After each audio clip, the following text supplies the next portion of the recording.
She was born for war, but a single human taught her how to feel. Pride fell first, then armor, then fear itself. This is the story of how one reckless man changed a warrior's destiny.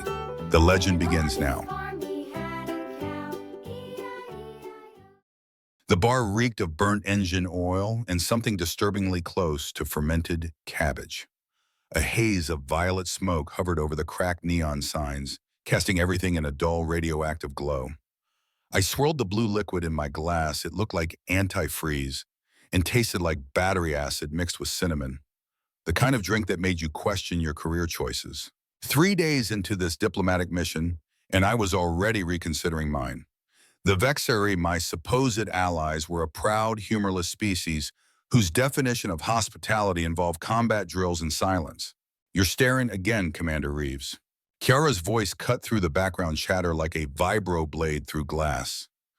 She stood beside me, tall poised, wrapped in armor that gleamed dully even under the bar's terrible lighting. Her lavender skin rippled with faint bioluminescent patterns, annoyance if I'd learned anything about her people. "I'm assessing potential threats," I said, keeping my tone casual. "Diplomatic protocol." Her blue eyes flicked around the room with surgical precision. "There are 17 armed individuals here. I've calculated 14 possible ways to neutralize everyone if hostilities commence." I took a slow sip. "See, that right there is why you'd never make it as a bartender." Her pointed ears twitched. "Your humor continues to defy logic, Commander." "Call me Derek," I said for the 10th time since we'd met. "We're supposed to be building interspecies trust, remember?" She made a clicking sound with her tongue, the Vexari equivalent of an eye roll. "Trust is earned through vigilance, not informality." I leaned back against the sticky counter. "You've been vigilant for 72 hours straight. Even your armor looks tense." Her skin darkened to a deeper shade of purple. Annoyance confirmed.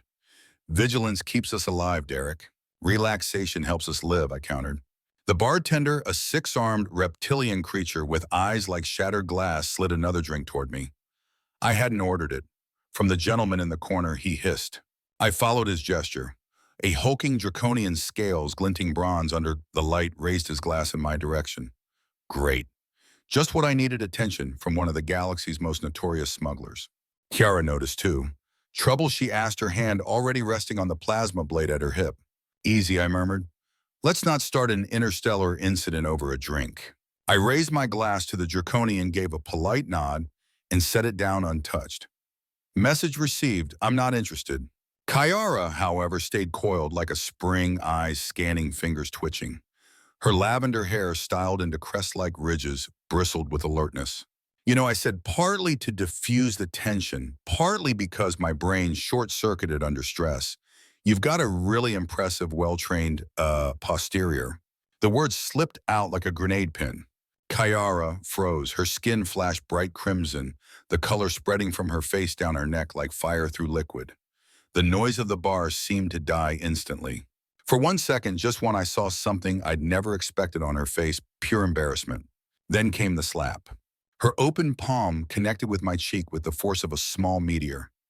My vision went white, then fuzzy, then filled with tiny dancing stars. "You hit hard," I managed, rubbing my jaw, blood on my lip. I probably deserved that. Her tone was glacial. "You are the most inappropriate, unprofessional diplomat I have ever encountered." Yet somehow, I said with a crooked grin, "I'm the one they sent to negotiate the most important mining treaty of the decade." The universe clearly has a sense of humor. Before she could reply, the bar's entrance exploded open with a metallic bang. 3 armored figures stepped inside visors, glowing rifles raised. Every conversation died mid-sentence. "Bounty hunters," Kiara hissed, her embarrassment vanishing like smoke. "How can you tell? Their armor is modified Krellian, unregistered weapons, and they're looking directly at us." "Ah," I set down my drink. "Not here for the ambiance, then." The lead hunter's voice came distorted through his helmet. "Commander Derek Reeves, you have something that belongs to our employer." Kara's hand went to her plasma blade. I sighed. "You ever notice how people keep accusing me of that lately?" "Stay behind me," she ordered. "Yeah, that's not really my style." The hunter raised his weapon. "Last chance, human. Hand over the Proxima encryption key." I blinked. The what now? No one answered because Kiara moved first. In one breathtaking motion, she flipped our table into the air. its metal frame catching the first pulse blast. The energy bolt sizzled through where my head had been a heartbeat ago. Down she shouted, tackling me to the floor. The bar erupted into chaos. Patrons dove for cover. Others drew weapons of their own. Someone screamed, someone else laughed. Smoke, heat, the smell of burning alcohol filled the air. I crawled behind the counter, pulling my sidearm, a laughably small pistol compared to Kayara's arsenal.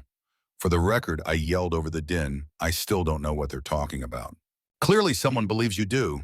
She snapped back, firing 3 precise shots that took down one hunter's shield. Stay low. A plasma bolt hit the bottles above me, showering glass and blue fire. I ducked. From the corner of my eye, I saw the draconian merchant rise, twin blasters in hand. These are my corridors, he roared, unleashing a storm of energy bolts. No one fights in my territory uninvited. Friends of yours, I shouted. Enemy of my enemy, the draconian snarled. With his unexpected help, Kayara and I pushed toward the back exit.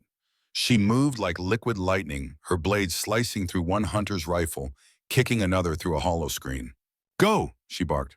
We sprinted through the kitchen through a hallway that smelled of ozone and fear. The draconian lumbered after us, firing behind. Docking bays this way, he shouted. Kiara covered our retreat, every motion lethal and graceful. I tried to keep up, slipping on the oil-slick floor. Do all your diplomatic missions end like this? She yelled. Only the successful ones. I ducked as another blast hit the wall. We burst through a heavy door into a private dock. Dim lights, the faint hum of an engine warming up. The draconian hit the panel. My shuttle, take it. Payment for helping you survive. Payment, I asked, panting. In exchange, remember my name, Sareth. You owe me a favor someday. Deal, I said, assuming I live long enough to pay it back. Kara shoved me toward the ramp. Move, Dara. As we boarded, I risked one last glance back. The bar was now a war zone of smoke sparks and overturned tables. Remind me, I said, breathing hard as the hatch closed. Next time we go out drinking, we pick somewhere less murdery. Kiara slid into the pilot's seat, fingers flying over alien controls, engines engaged. The shuttle roared to life, breaking free of the dock with a burst of light. Through the viewport, the city's neon haze stretched below us like a burning wound. I fell into the co-pilot seat beside her. My cheeks still burned from her slap. My heart was still racing from the fight. So I said, finally, trying to sound casual about what just happened. Her eyes flicked toward me, icy and unreadable. If you intend to repeat your earlier comment, I suggest you wait until we are not under pursuit. Fair enough, I muttered. Behind us, explosions rippled across the skyline. The bounty hunters weren't done yet. Kara's hands danced over the controls with mechanical precision. Multiple hostiles in pursuit, vectoring to intercept. Translation, they are trying to kill us. Right, of course. She yanked the shuttle into a steep climb, the inertial dampeners whining in protest. The stars blurred above us. Pulse fire streaked past the cockpit, searing bright trails across the night. I gripped the armrest until my knuckles turned white. You sure this thing can outfly them? Her lips twitched. You doubt a Vexari pilot. Let's just say humans are better at hoping than calculating. A near miss shook the hull. Kara slammed a switch and the shuttle rolled hard, skimming through a canyon of glowing skyscrapers. They're gaining, I shouted. Her response was pure calm. Not for long. The shuttle dove suddenly, then shot upward, twisting like a living creature. The pursuing ships overshot, crashing into each other in a cascade of fire and debris. I exhaled, dizzy. Remind me never to question you again. You will, she said. Humans always do. As the last explosion faded behind us, silence filled the cabin. Stars stretched ahead, cold and endless. I finally relaxed, slumping back into my seat. Well, I said that could have gone worse. Kiara didn't respond. Her jaw was set, eyes fixed on the stars. I glanced at her at the faint shimmer of violet light running under her skin and realized I'd just crossed a line with this alien warrior. And somehow the universe had decided to make that line the center of a galactic conspiracy. Outside, space unfolded in brilliant silence. Inside, my cheeks still throbbed, my pulse refused to calm, and a single thought kept looping in my head. That slap might have been the start of something far more dangerous than war.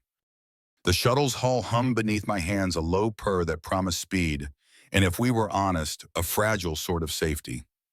Outside, the city's neon bled into the black and streaks of wreckage marked the path our pursuers had taken. For 30 seconds, I let myself believe we were actually getting away. Then the cockpit speakers screamed. Multiple contacts closing fast. Kiara said, her voice flat and sharp as a blade.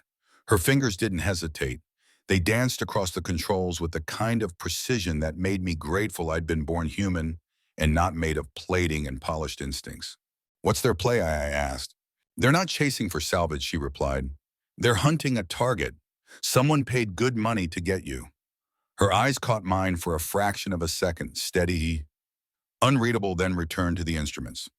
We need to jettison non-essential mass and cut our heat signature. I blinked. Non-essential mass, like my hand moved toward the small duffel with my diplomatic things. The idea of losing my ceremonial medallion sent to me at the welcome ceremony 3 days ago felt wrong, like abandoning the one civilized thing I had left. Kiara's hand closed over mine. Her touch was warm but firm. Not that she said, "You would never forgive me." The corner of her mouth quirked. For the first time since she'd slapped me into gravity, she smiled a fraction, not quite human, but close enough to disarm. We dumped fuel flares and the shuttle lurched. The pursuers adjusted, tracking the signatures, and the chase tightened. One of the hunter ships painted a trajectory and fired a volley of micro-missiles. The hull bucked. Alarm lights bloomed red. "Evasive pattern Omega-2, Kiara barked. The shuttle twisted like a startled animal, dipping through a canyon of asteroid hulks and abandoned orbital platforms. Heat lances rasped past their trails, burning brief arcs of light. We were cornered into a narrow passage with jagged debris on either side. I watched the starfield narrow, feeling the pressure in my ears, the cocktail of fear and adrenaline hitting like a physical thing. Hyperspace would be timed out here. We had to slip through real space. 3 seconds to flare, Kiara intoned. "Do it!" I tapped the safety on my sidearm without thinking. Habit. The weapon felt heavy as a conscience. Her hand hovered over a panel, then slammed a red switch. A burst of smoke and a spray of decoys blasted from the shuttle's undercarriage, scattering like startled birds. The lead hunter banked, and we dove, slipping into a collapsing shadow lane beneath a derelict freight barge. For a heartbeat, the hunters considered pursuit. Then a rail exploded above us, a cascade of molten metal raining down and obliterating one of their winglets. We used the wreckage. Kiara threaded the shuttle between ribs of dead ships and the jagged skeleton of a broken orbital tower, the pursuers snapping like predatory dogs at our heels. The draconian pilot, Sareth, cursed over the comm in a language that sounded like a throat being rasped with sand. He was sweating. I could see it in the sheen on his brow, even through the viewport. "Not bad for a diplomat," he grunted, glancing at me. "Ever been in a dogfight?" "It involved a stolen hover truck and a parking attendant," I said. The lie tasted like metal. Mostly I signed treaties. Sareth barked a laugh. "Maybe you should stick to signatures." Life in the middle of being chased across a smoldering skyline felt absurd. Part of me wanted to laugh. The other part wanted to shove my face into the nearest wall and interrogate it about why it had let me end up here. The hunters were relentless. One of them had modified thrusters, enough fuel to make a close approach. It closed in fast and spat a stream of ion shot that kissed our shield plating. The shuttle juddered, the lights dimmed and then steadied. Sparks rained from the console. Kiara's jaw worked. "I'm going to lay down a course to the outer mining rings," she said. "Hard to track too many venting signatures. If we can lose them in the mists, we can hide." "Do it," I said, trying to keep my voice steady. "I'll handle comms, see if I can get a message back to the embassy."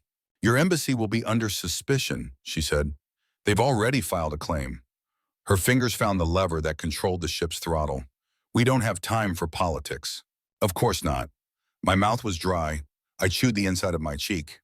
"We just no pressure expose a hegemony bioweapon, stop a war, save billions easy." Kiara glanced at me, and for a second the humor in her gaze threatened to soften her armored exterior. "You are disturbingly optimistic." We threaded the outer ring, an expanse of industrial husks, half-functional miners, and drifting ice shards that turned the sunlight into scattered prisms. The hunters had to adjust to each vent and shadow, and the chase became a game of cat and mouse. Twice we lost sight of them. Twice they surged back with muffled curses and ruthless persistence. Then came the boarding drone. It drifted like a pale moon, a small thing but lethal attached grapplers, a net of micro-tethers, and a single ugly buzzing saw. It dove latched, and the shuttle shuddered as its outer hull ripped. Boarding, Sareth hissed. They're trying to lock us. I'm not letting anybody aboard, Kyara said, and there was something in her voice that made me sit straighter. She fit into a crouch that could have been carved from stone, a living weapon. She moved with deliberate economy safety harness, often 2 breaths, blade unclipped, sheath sliding like silk. She moved and the shuttle felt different, like it wasn't a vehicle anymore, but an extension of her. She punched the lock override, and the hatch belched a gout of recycled air. The boarding drone, an insect of metal, tried to force its tendrils in. Kiara met it with a thrown blade that spun through air and cut its main grapple. Sparks showered like confetti. The drone exploded in a shower of oily flame and alarms shrieked. Metal warped around the torn panel. Cheap smoke stung my eyes. Sareth cursed. The shuttle had bled integrity. We were drifting, less maneuverable, more vulnerable. Plan B, Kira said. We'll hide in the ring's gas vents, slow silent. It's the only way. Sounds cozy, I muttered. Like campfire night with added doom. We patched a breached seam with quicksilver gel as the shuttle coasted toward the vent system, the hull hissing as it passed through clouds of mineral dust. The gas reduced our thermal signature. Sensors pinged sluggishly. Outside, the hunter ships orbited like sharks refusing to leave a kill. We listened to the shuttle's hull breathe. Kiara didn't speak. She watched the readouts tense, thoughtful. For all the lethal competence she radiated, there were moments when she looked small, unguarded like someone weighing a private loss. Why do they want me? I asked quietly. Asking the question out loud felt like splitting a hair in the dark. Why does someone think I have an encryption key? Kiara's hands paused. Because someone planted it, she said finally. On you, during your reception. Great, I said. So either I'm the worst diplomat in history for being gullible, or someone at the embassy is a traitor. Both are equally embarrassing. She let out a short, unexpected sound, almost a laugh. Both are possible. A faint vibration rippled along the hull, low and shuddering. Sensors flickered. Then a new blip flared on the screen. A hunter vessel had dipped low, sending a probe into the ring. We watched as a faint tracer pinged our location. Someone had been waiting, patient and hungry. Kara leaned back, jaw working. They have a tail, not their own. Someone is feeding them targeting data, close-range orbital relays. This isn't just muscle, it's planning. The implications unfurled like a dark banner. If someone in our diplomatic circle had fed data to a mercenary outfit, the conspiracy ran deeper than simple theft. If the hegemony wanted to cripple an alliance, they could inject chaos that destroyed trust. My stomach dropped. The stakes shifted from personal to planetary. The slap flashed through my mind, sudden, ridiculous, intimate, a small human moment in a widening spiral of war. Sareth, Kyara said into her comm, we need your contacts, any friendlies in the outer ring who'll trade favors for the cost of a shuttle. Sareth's reptilian eyes narrowed. He weighed the risk. I know a Burton runs a scrap yard on Outpost 7, owes me one, but we'll have to be ghosts. They'll look for signatures. Do it, Kiara said. Her voice was the command of someone who'd decided to do more than survive. It was a plan. The shuttle drifted through the mist like an animal in fog breath, slow heart thudding. We were wounded, shaken, but not broken, not yet. An uneasy alliance stitched itself between a diplomat with bad timing, a warrior with principles, and a smuggler with a code. In the dim glow of the console, the medallion at my throat felt heavier than it had any right to. I fished at it with a finger and found the decorative center where it concealed a tiny seam, something I'd never thought to pry open. My thumb brushed cold metal, and for a jolt of stupid, eager curiosity, I popped it. A tiny chip nested inside like a secret, waiting to be found. My breath hitched. The shuttle hummed around us, oblivious. Kara's head snapped up. Her eyes were unreadable, but there was a flash, anticipation or dread I couldn't tell. You found it, she said simply. Found what I asked, although the answer was a weight in my mouth. The key, she said, and now we know why they came. Outside, the hunter ships orbited like vultures.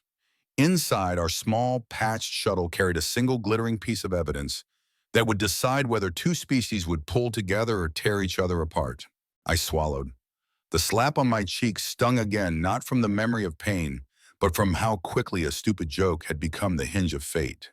Kyara reached across the console, her fingers brushing mine, in a touch that was steadier than any blade. "We will expose whoever did this," she said. "Right," I said. "Expose the traitor. Then maybe, just maybe we survive long enough to argue about whose culture is weirder." She snorted, the sound soft and oddly human. "Yours clearly." We were running out of places to hide, but the medallion in my hand felt like a compass pointing us forward toward answers, toward danger, and if we were lucky, toward a way out. The stars stretched into lines as the shuttle slipped into the edge of hyperspace, the sudden calm of transit falling over the cabin like a blanket. The constant rattle of pursuit was gone, replaced by the low, almost meditative hum of the drive. For the first time in what felt like days, I could breathe without tasting ozone or fear. Kyara didn't seem to share my relief. She sat rigid at the controls, jaw-set eyes scanning the console, as though danger could follow us through folded space. "You can unclench now," I said quietly. Her pointed ears twitched, a telltale sign of irritation. "I do not clench." "Sure, and I don't talk too much." Her gaze slid toward me, icy blue and unimpressed. That was not an invitation to continue talking.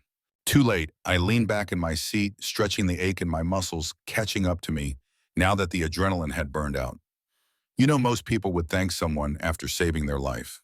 "I did not save your life," she replied. "I ensured the mission's continuity."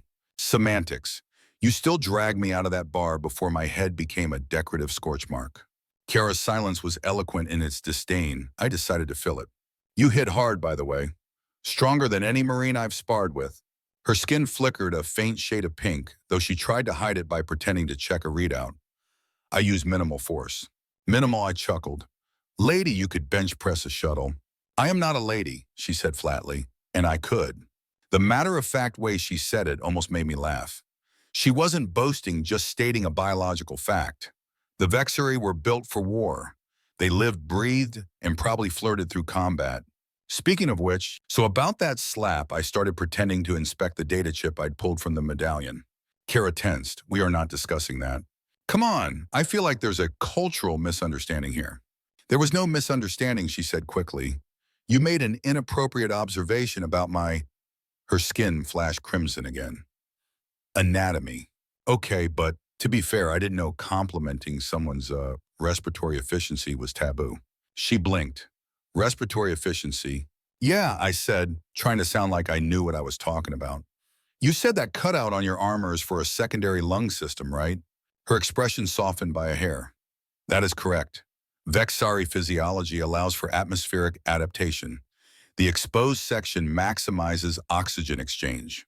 "Then technically," I said with a smirk, "I was complimenting your advanced biological design." Kara stared at me for several long seconds, then exhaled a sharp, frustrated breath. "Humans," she muttered. "Thank you," I said. "That was not a compliment. It was the way you said it that made it sound like one."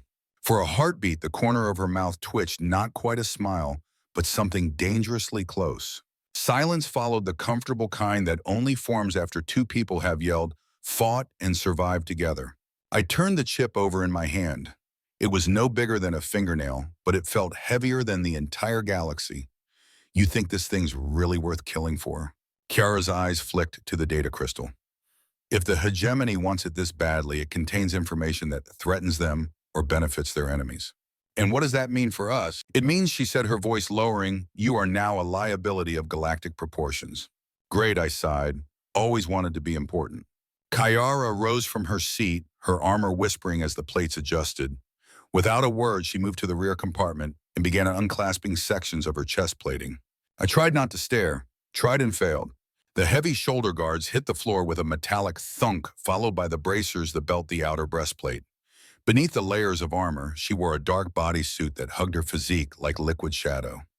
The faint luminescent veins beneath her skin pulsed softly with each breath, lavender, then blue, then pink. "You ever heard of knocking?" she asked without turning around.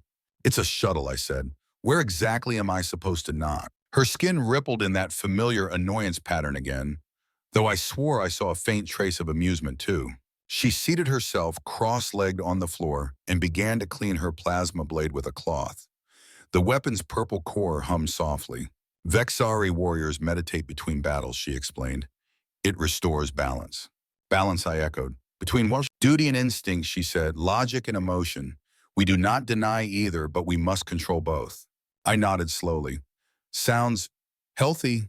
Humans just bottle everything up and drink. Your species' coping mechanisms are inefficient. Tell me about it.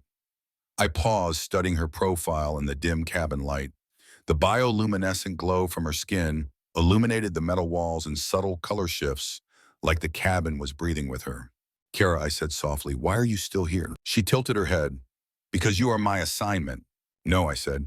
I mean, why are you still here helping me when everyone out there probably thinks you're a traitor now? For a long moment, she didn't answer.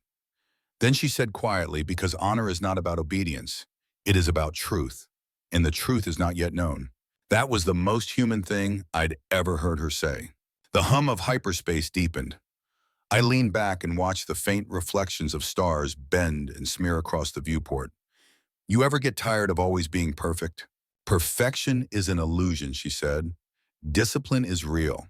I smiled. You'd make a terrifying teacher. Perhaps, she said, but you would be a worse student. I laughed, and something in her posture loosened almost imperceptibly. For a while, neither of us spoke. The cabin lights dimmed automatically to night mode. Somewhere in the distance, a sensor pinged softly. Then the communication panel flickered to life. A transmission encrypted. Kara was on her feet before I could react. Stay back, she ordered, activating the holo interface. The projection resolved into the image of Sareth, the draconian merchant who'd helped us escape. His scaled face filled the cabin, serious now. Kara Valshar, Commander Reeves. Listen carefully, he said. Your enemies move faster than expected. The hegemony planted the key on you, Reeves. They needed a scapegoat to fracture the alliance. The chip you carry contains not just data, but proof. Proof of what I asked. Of a plan to ignite war between Earth and Vexar. Someone in your embassy was paid to play courier. My pulse spiked. Who? But the transmission glitched, dissolving into static. Only one fragment remained clear, Sareth's last words crackling through interference. Check your ceremonial medallion. I looked down at the empty casing in my hand. The chip, the medallion, it was all true. Kyara deactivated the transmission, her expression grim.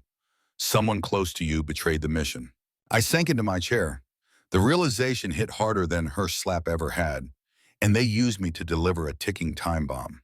The hegemony wants chaos, she said. If Earth and Vexar accuse each other, the treaty collapses. The sector burns. Perfect, I muttered. So I'm officially the galaxy's most wanted idiot. Kara didn't argue, which honestly hurt worse. What do we do now, I asked. Her eyes met mine, calm, steady, determined. We find who framed you, we expose them, and we survive long enough to tell the story. You make it sound so simple. She tilted her head slightly. It is not simple, but it is necessary. The hum of the engine softened as the shuttle approached the end of its jump.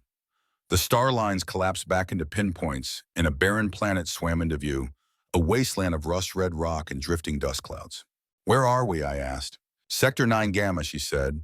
There is an abandoned mining outpost here. Primitive but defensible. Home sweet home, I muttered. The shuttle descended through turbulent clouds, lightning sparking along the hull. It touched down hard on a plateau of scorched rock. Kara powered down the systems. We will rest here, then plan our next move. As she rose from her seat, the cabin lights flickered, throwing shifting shadows across her face. For a brief, unguarded moment, I saw fatigue there, a flicker of vulnerability she'd never admit to. Without thinking, I said, you ever stop being so damn composed? Her head turned, eyes narrowing. What do you mean? I mean, you don't have to be a soldier all the time. It's okay to just be. She studied me for a long second. Then unexpectedly, she said, show me how. That stopped me cold. Okay, I said awkwardly, scratching the back of my neck. Rule 1, sit down without planning an attack route. She raised a brow but obeyed, sitting opposite me on the shuttle floor. Rule 2, I said, breathe. Not like you're preparing for battle, like you're just existing. She frowned but inhaled slowly, her skin glowing faintly with each breath. And rule 3, I added, half smiling, try not to punch me when I say something stupid. That may be the most difficult rule, she said dryly, but there was a faint warmth in her voice now. For a few minutes, we just sat there in silence. No explosions, no alarms. Just two people, two species sharing a fragile moment of peace in the middle of a universe that wanted them dead. When she finally looked at me again, her expression was unreadable. Your ways are strange, Derek Reeves. Yeah, I said softly. But sometimes strange works. Her skin flickered pink again involuntarily, and for the first time she didn't hide it. The mining outpost loomed out of the dust like a corpse half buried in red sand. Its antennae jutted at broken angles, lights long dead, the metallic structures pitted by decades of windstorms. It was the kind of place ghosts might come to argue over who gets to haunt it first. Kayara led the way, her boots kicking up fine plumes of dust that glowed faintly under the twin suns. She moved with her usual precision, scanning, calculating, assessing everything. Even ruined silence couldn't relax her. Inside, the air was stale and dry, tinged with the smell of old lubricant and something faintly organic, mold maybe. I found a power console by the door and hit the switch. Sparks jumped, lights flickered, and after a moment the station hummed weakly to life. A dim glow bathed the room, illuminating walls lined with dormant consoles and faded safety posters written in 3 languages. Primitive but functional, Kiara said. She dropped her gear with military efficiency and began sweeping the perimeter. I followed, bootsteps echoing. I miss Earth, I said quietly. She glanced back. You miss comfort. I miss people who didn't want to vaporize me for existing. An unrealistic expectation in this galaxy, she said, though there was a faint twitch at the corner of her mouth that almost resembled sympathy. We found the control hub, an oval-shaped room with a cracked viewport looking out over the barren valley. Kara sealed the doors, activated a low-powered defense grid, and finally removed her helmet. Her hair, pale lavender with a hint of silver, fell free in long ridges. The faint bioluminescent veins along her temples shimmered in the half-light. Even exhausted, she was striking. Alien, yes, but with a kind of sculpted intensity that made her seem more alive than any human I'd ever met. Start the data scan, she ordered. I powered up the console and slid the chip into a cracked input slot. The system stuttered, then began decrypting. Lines of alien text rolled across the monitor like falling rain. Kayara stood behind me, arms crossed, her presence radiating controlled energy. Whoever planted this knew exactly what they were doing, I said, scrolling through the logs. This encryption isn't hegemony standard, it's Earth tech hybridized with vexillary algorithms. Someone had access to both. Meaning an insider, she said quietly. Yeah. My voice sounded smaller than I intended. Someone from our own team. The console beeped as a progress bar filled slowly, 1% at a time. We had hours before the full decryption. Looks like we're not sleeping tonight, I said. Kiara turned away from the screen and began removing the heavier sections of her armor one piece at a time. Each motion was deliberate, ritualistic. Shoulder plates, gauntlets, torso plating. Beneath the final layer, the sleek black bodysuit clung to her form like living silk-thin filaments of light tracing the flow of blood and breath under her skin. I swallowed. Do Vexer always de-armor so dramatically? She shot me a look that could have cut steel. Our armor is sacred. It reflects lineage, rank, and victories. Removing it without respect is dishonor. I raised both hands, respectfully engaged. Her skin flickered a pale pink, then darkened back to violet. She began adjusting the plates, setting them neatly in a line. The cutout at her chest caught the flickering light from the console, highlighting the subtle rise and fall of her breath. I tried to focus on the data, but my brain had declared mutiny. Your armor, I said, finally desperate to sound professional. The design's different from the others I've seen. I am Kayara Valshar of the 7th Battle Caste, she said, pride threading her voice. Our design marks those who fought in the Nabari conflicts. Each sigil represents a victory. Impressive, I said, then pointed vaguely toward the cutout. So that's a biological necessity, not fashion. Her skin shimmered again, this time with a ripple of amusement. Humans think everything is fashion. Guilty as charged. She turned toward me, head tilted slightly. When you commented earlier, she said you were unaware of what it meant to us. I swear I didn't know. Among my people, she continued, her voice quieter now. Such a statement from a male warrior would be considered a declaration of courtship. My mouth went dry. Wait, you mean I accidentally proposed to you? Her lips curved faintly. Not precisely, but it would suggest intent. Well, I said weakly, no wonder the slap came with extra force. Kayara regarded me with an expression I couldn't read, somewhere between exasperation and curiosity. You are fortunate I chose restraint. I'm starting to see that. We stood there for a moment, the silence stretching between us, heavy with something neither of us wanted to name. The console's hum filled the space. Finally, she spoke again. Why do humans speak so freely of desire? I blinked, because pretending otherwise just makes things worse. Among vexury, emotion is controlled, not expressed. To display it is to surrender focus. Maybe that's why your people are great soldiers, I said, and terrible at small talk. She tilted her head, studying me. And you think your openness makes you stronger? I think it makes us human, I said. Sometimes that's the same thing. Her gaze softened just a little. The light under her skin shifted through a slow dance of colors, each one reflecting a different feeling she couldn't hide. Blue for focus, pink for awareness, violet for... I didn't finish the thought because she took a step closer. Your color meanings, I said softly, you told me once they were involuntary. They are, she whispered. Then what does that one mean, I asked, nodding toward the deep violet currently pulsing at her collarbones. Her breath hitched. Desire, she said simply, attraction. The space between us felt charged, magnetic. I could hear my heartbeat echoing off the cold metal walls. Kayara, I said, do not, she murmured, speak, just understand. Her hand lifted, fingertips brushing my cheek. Her touch was impossibly warm, almost electric. The faint glow from her skin spilled across mine, painting my face in shifting colors. My rational mind screamed, this is a bad idea. My body didn't care. I closed the distance between us.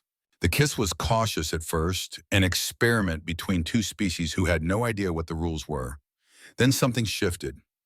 The air seemed to hum, the bioluminescence under her skin flaring brighter, wrapping us in light. When we broke apart, breathless, she whispered, your species is dangerously direct. Your species makes it very hard not to be. A faint smile ghosted across her lips, gone almost immediately. What we have done, she said, voice low, is not without consequence. You regret it? No, she shook her head. But it changes everything. Among my people, sharing such a bond creates loyalty beyond duty. I am now bound to your safety as to my own. I stared at her, amazed and terrified all at once. That sounds a lot like marriage. Her eyes gleamed. Not precisely, but not entirely different. The console beeped, interrupting the moment. The decryption had completed. Kara turned sharply, regaining her soldier's composure. Show me. I pulled up the file. Holotext streamed across the room in pale blue light. Schematics, names. A message header, Project Silencer. Hegemony Bioweapon Research. The more I read, the colder my stomach grew. Oh, hell. Kara leaned in. What is it? It's not a mining treaty they were after, I said. The encryption key holds plans for a biological weapon engineered to target both human and Vexari DNA. Simultaneously. Her skin paled to a ghostly shade of blue. They mean to exterminate us both. They'll frame Earth and Vexar for turning on each other while the hegemony picks the pieces clean, I said. A perfect war with no survivors. Kara's jaw tightened. We must expose this. Yeah, I said, my throat dry. But how both governments think I'm a traitor, and you're now technically committing cultural treason by standing here with me. Her eyes burned like stars. Then we fight as fugitives. Until we're dead. Until we win. For a moment there was no war, no politics, just her voice and the calm certainty in it. Okay, I said finally, then we fight. She reached out, fingers brushing my wrist. Together. The word hung in the air like a vow. Outside, the wind howled across the valley, rattling the station's metal walls. Inside, a diplomat and a warrior stood shoulder to shoulder, the weight of two civilizations pressing down on them, and for the first time they didn't flinch. Morning never really came on that planet. The sky just shifted from black to rust-colored, as if the world couldn't decide whether it wanted to wake or die. Inside the mining outpost, we'd been awake for hours. The hum of the generator filled the silence between us, steady as a heartbeat. Kara stood beside the holotable, her armor reassembled and gleaming faintly under the flickering lights. She was back in full battle form, calm, composed, lethal. The intimacy from the night before had been quietly folded away behind discipline and rank. I, on the other hand, looked like someone who'd spent the night arguing with fate. My diplomatic coat was torn at the collar, my hair a mess, and the circles under my eyes had reached an impressive shade of exhaustion, purple. Once we leave this outpost, Kayara said the hegemony will track any signal we transmit. That includes your embassy channels. Which means, I said, adjusting my holster, if we want to clear my name, we have to do it in person. She nodded. We infiltrate the Earth Embassy directly, gather proof, broadcast it before they can silence you. I ran a hand through my hair. You realize that plan is basically walk straight into the lion's den while covered in barbecue sauce. Right. Do you have a better one? I sighed. Unfortunately, no, which makes me think I've been hanging around you too long. Kyara's mouth quirked into what could have been a smile, but wasn't quite. Good, you're learning efficiency. We worked in silence, packing weapons and prepping the shuttle. The medallion containing the chip now sat inside a shielded case Kyara had built from scavenged mining equipment. Her engineering skills were annoyingly perfect, like everything else about her. Before we left, I turned to her, Kyara, about last night. Her eyes flicked to me, briefly unreadable. We will discuss it after the mission.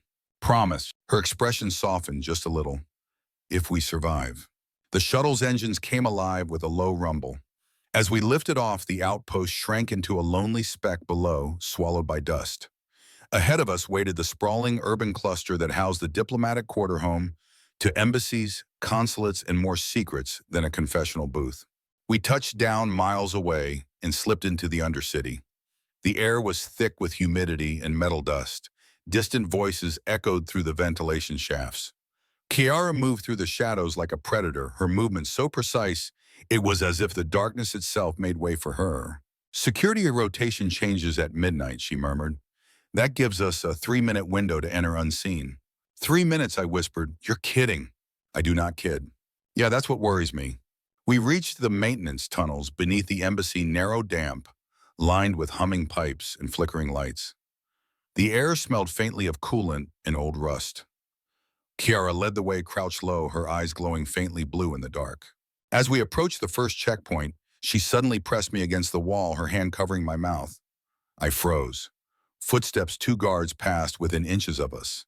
I could feel Kiara's body heat through her armor, her pulse steady against my chest. The moment stretched too long. When the guards were gone, she didn't immediately move. Her skin shimmered faint purple in the low light. Danger excites you, I whispered. Focus, Derek, she said, voice taut. You can flirt when we're not one breath from execution. I'm just saying multitasking's a human strength. Her glare was enough to shut me up for now. We slipped deeper into the tunnels, avoiding patrols and cameras. My pulse synced with the rhythm of our footfalls, quick, deliberate, alive. At the next junction, Kyra froze again. Vexary, she hissed. What? I can sense them. Their presence. At least 5. That's impossible. There's no Vexary delegation scheduled for weeks. She shook her head. They're here. Warriors. High command. Great, because this plan definitely wasn't suicidal enough already. We moved to an upper grate overlooking the embassy's grand hall. Below, through the slats, I saw a formal reception underway. Earth diplomats in pressed uniforms, Vexary warriors in ceremonial armor, and between them the man I'd least wanted to see.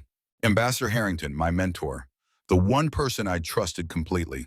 Beside him stood a tall, scarred Vexary male in ornate armor, War Commander Tyvek, a living legend among their kind. And flanking Harrington, Thomas Elliott, my deputy, my old friend. I felt my stomach drop. Kiara's expression darkened as Elliott handed a small data chip to a human aide. That's your deputy, she asked quietly. Yeah, I said through clenched teeth. He's the one who gave me the medallion. Below, Harrington's voice carried across the hall. The encryption key contains irrefutable proof. The hegemony is preparing an invasion through the Cygnus Gate. Tyvek's deep, resonant voice replied, If what you claim is true, both our worlds are in danger. But how do we know this isn't a fabrication? Elliott stepped forward, eyes cold. We believe the key has been compromised, War Commander. Stolen by a rogue operative, Commander Reeves, and his Vexary bodyguard. The hollow display lit up with our images. Kara went still. Her skin flushed deep crimson, then faded to a disciplined blue. They've branded us traitors, I muttered. Tyvek's expression hardened. Valshar would never betray her oath, he rumbled. Not for a human. The evidence says otherwise, Elliott said smoothly. They fled together. The timing speaks for itself. Kara's hands clenched into fists. He means to pit us against both sides, she said, her voice trembling, not with fear, but fury. I placed a hand on her arm. Then let's make sure the truth speaks louder. We slipped away from the grate, moving toward the upper offices. Harrington's private terminal was our goal. If we could access his system, we could decrypt the file publicly. The corridors above were quieter, lit in sterile blue light. The hum of the embassy's ventilation system masked our steps. Kyara hacked the security door with terrifying efficiency, her blade sparking against the control panel. Inside Harrington's office was immaculate, an island of order in a galaxy of chaos. Diplomatic commendations lined the walls, and on the desk sat a single glowing terminal. I moved to the console, heart pounding. Here goes nothing. The system scanned my retina, hesitated, then unlocked. Still works, I whispered. Guess he didn't revoke my clearance. Kiara took position by the door, watching the hall through a narrow gap. Be quick. I inserted the chip. The holographic display erupted with streams of data diagrams, coordinates. I skimmed the decoded text and my blood ran cold. Oh my God, I breathed. It's worse than we thought. The file didn't just describe an invasion, it outlined a weapon deployment plan, a virus designed to spread through shared oxygen environments, ships, stations, colonies engineered to wipe out both humans and Vexari within weeks. The hegemony intended to unleash it through the Cygnus Gate under the guise of peace envoys. Kiara stepped closer, reading over my shoulder. They mean to erase us both, she said quietly. We have to show this to everyone, I said. All at once, no time for back channels or politics. Before she could respond, the door hissed open. Harrington entered first, followed by Tyvek Elliott and a squad of armed guards. Kiara spun, her plasma blade igniting in a violet blaze. Stand down, I shouted. This isn't what it looks like. It looks, Elliott said smoothly, like two fugitives caught stealing classified data. Thomas, I snapped, don't do this. But his expression was pure arrogance. You always underestimated me, Derek. Always thought I'd settle for being your shadow. Now I'm the one who'll be remembered as saving the Alliance by destroying the threat you've become. I raised my weapon. You're the threat, Elliott. You sold out humanity to the hegemony. Laughter cold and empty. I sold stability. You can't stop progress, Reeves, but you can die quietly. Harrington's voice cut through the tension. Enough. His gaze met mine, weary but sharp. Show me the data. I turned the console toward him. You trusted me once, sir. Trust me now. He scanned the holographic files, plans, schematics, deployment logs, encrypted hegemony transmissions. His face paled. Tyvek leaned closer, reading silently. Then his deep voice rumbled like thunder. This is genuine. Elliott lunged forward. They fabricated that day. No, Kira said, her voice cold as ice. You did. She pressed her blade to his throat. Confess. Elliott sneered. You wouldn't dare. Tyvek's hand slammed down on his shoulder. Speak. The traitor's composure cracked. The hegemony offered me passage, a place among their elite when the war began. You think I'd die for politicians who can't even hold their own treaties? Harrington's jaw tightened. You doomed billions for your pride. I ensured survival. Elliott spat. The weak die the strong. The rest of his sentence ended in a sound like static. Tyvek had moved faster than my eyes could follow. When he lowered his arm, Elliott was on the ground unconscious. Kiara deactivated her blade. Now they know, she said softly. Yes, Tyvek rumbled. Now the truth will be seen. But as he turned to her, his expression hardened again. Valsher of the 7th Battlecast, you have broken sacred law. You bonded with a human. Kiara stood tall, her chin high. I have, she said, and I would again. The silence that followed was heavier than any gunfire. Tyvek's eyes narrowed. You risked the purity of our caste for emotion. She risked everything for unity, I said. And that's exactly what we need if we're going to survive what's coming. The war commander regarded me for a long, tense moment. Then surprisingly, he laughed, a low, thunderous sound that rolled through the room. Perhaps, he said, tradition is a poor defense against extinction. Harrington nodded. Then it settled. We face this war together. Kiara turned to me, her eyes softening. Together, she echoed. In that instant, I knew whatever came next, war, exile, or worse, we'd already changed the course of history. The next 3 weeks moved like a storm made of history. The revelation of the hegemony's weapon hit both civilizations like an electric shock. Old enemies turned into allies overnight. The Joint Human Vexari Defense Initiative was born, a fragile coalition fueled by equal parts desperation and hope. Everywhere I went, people stared, some with awe, some with resentment. To the soldiers, I was the man who'd uncovered a plot to annihilate two species. To the bureaucrats, I was a walking PR nightmare. To Kyara's people, I was the human who'd made one of their most decorated warriors break every law of her caste. And to me, I was just a guy who still couldn't sleep without hearing the echo of her slap. "Stop fidgeting," Kiara said, tightening the strap of the ceremonial armor I was being forced into. "I can't breathe," I muttered. "You are overreacting. The armor displays your physical prowess. It must fit tightly to emphasize musculature." "Emphasize," I coughed. "Kyra, half my ribs are being emphasized into my lungs." Her skin rippled pink, a shade I'd learned to recognize as amusement. "You humans are fragile." "Yeah, well, fragile and charming. Remember that next time you drag me into interstellar politics?" Kara turned away, fastening her own ceremonial armor. Sleek black plates trimmed in silver, the heart-shaped cutout glowing faintly with her bioluminescent pulse. Every piece of it told a story, rank victory's lineage. And now, because of me, it would also mark rebellion. We'd been appointed as cultural liaison officers, a fancy way of saying symbols. The upcoming bonding ceremony wasn't just about us. It was a political statement, a declaration that humans and Vexari could stand together not just in battle, but in everything. "Your people will be watching," she said, straightening the crest of her hair ridges in a mirror-polished plate, "as will mine. Are you prepared?" "Prepared to humiliate myself in front of two species always." She tilted her head. "You hide fear with humor." "It's a survival mechanism," I said. "That and caffeine." Her gaze softened. "Among my people, laughter before battle is considered sacred. It acknowledges mortality." See, I grinned. "We're not so different." She gave me a look that said, "Don't push it," but I caught the faint shimmer of violet beneath her skin, the color of desire. The ceremony. Dawn spilled molten gold across the sky as we stood at the entrance to the grand ceremonial gardens.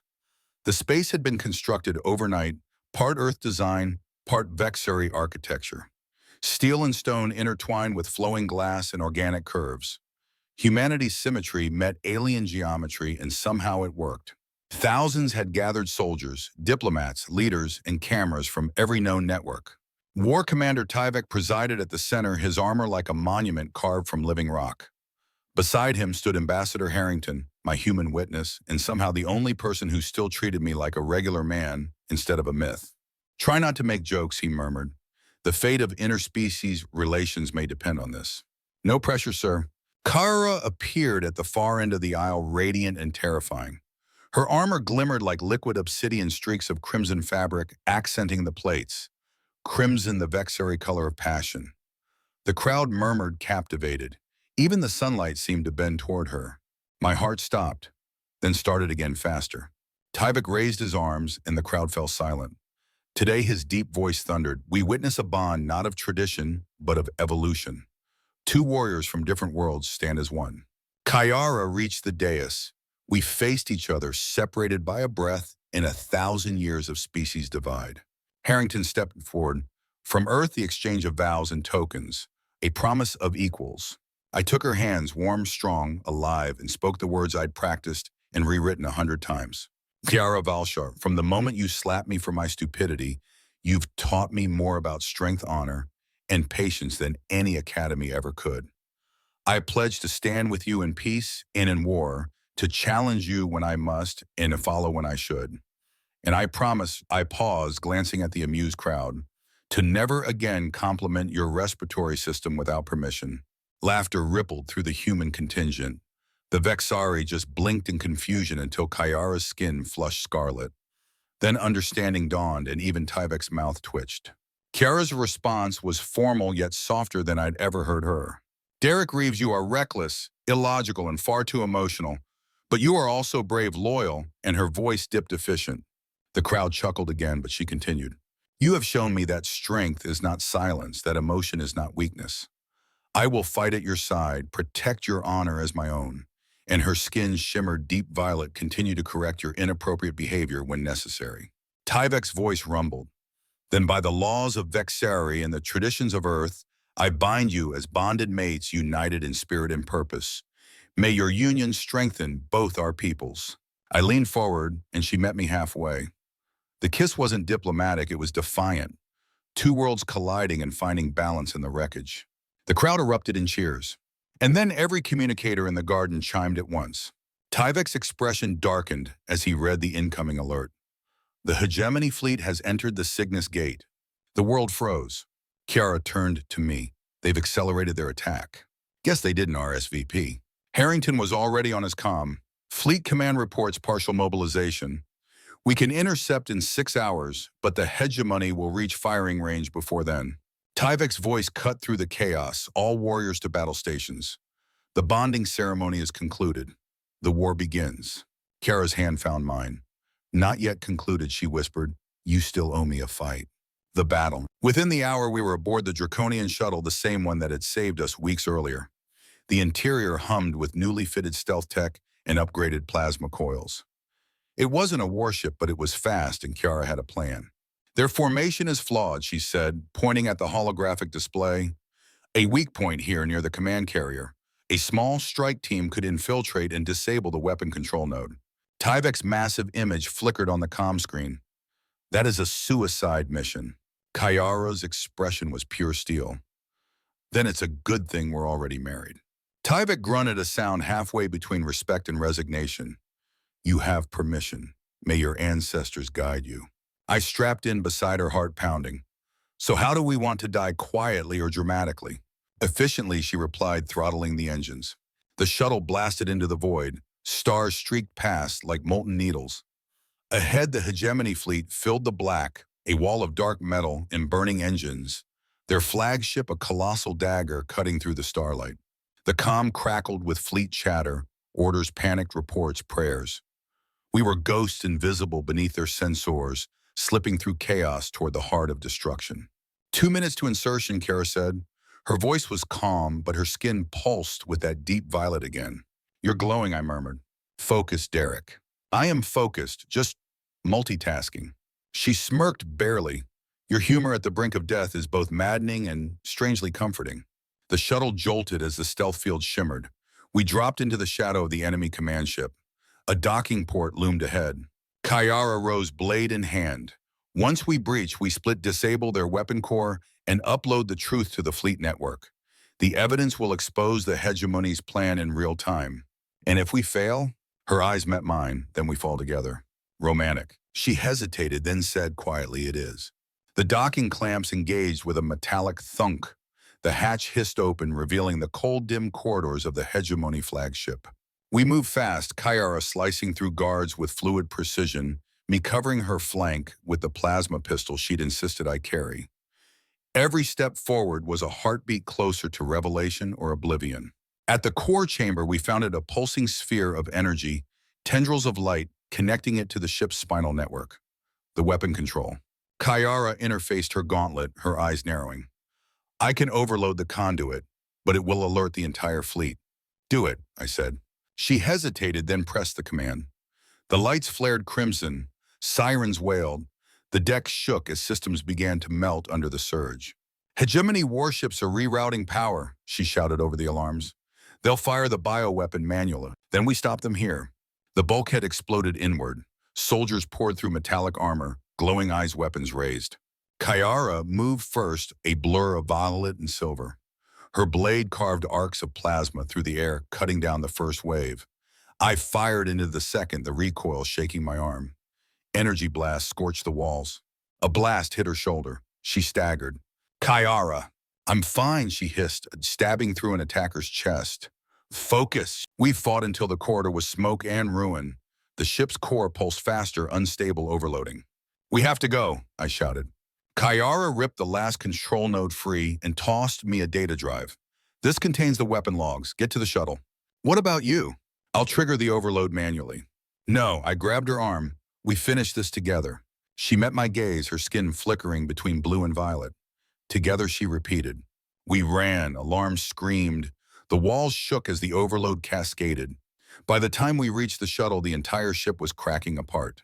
As we launched into space, the hegemony command ship exploded behind us, a silent bloom of fire and debris that lit the void. Fleet channels erupted with cheers. The bioweapon was gone. The truth was broadcast. Humanity and Vexor stood united against extinction. Kara slumped into her seat, exhausted, her armor scorched. I reached for her hand. You okay? She smiled weakly. Your species' definition of romantic honeymoon is unusual. Wait till you see the part with room service. She laughed, a real unguarded laugh that filled the cabin. Outside, two fleets, once enemies, moved in formation for the first time in history. Epilogue. Months later, peace felt strange. The war had ended before it truly began. The hegemony's empire fractured, its power broken. Kyara and I were still together, officially, legally, scandalously. The first bonded pair in recorded history. Some called us heroes, others called us heretics. But none of that mattered when she leaned close and whispered, "You still owe me ritual combat." I grinned. Mud pit or armory? Both, she said, eyes glowing that familiar, dangerous violet. And just before she lunged laughing, I thought about that night in the alien bar, the stupid, reckless comment that started everything. I'd said, "You've got a nice butt." She'd slapped me. And somehow that slap had saved two civilizations.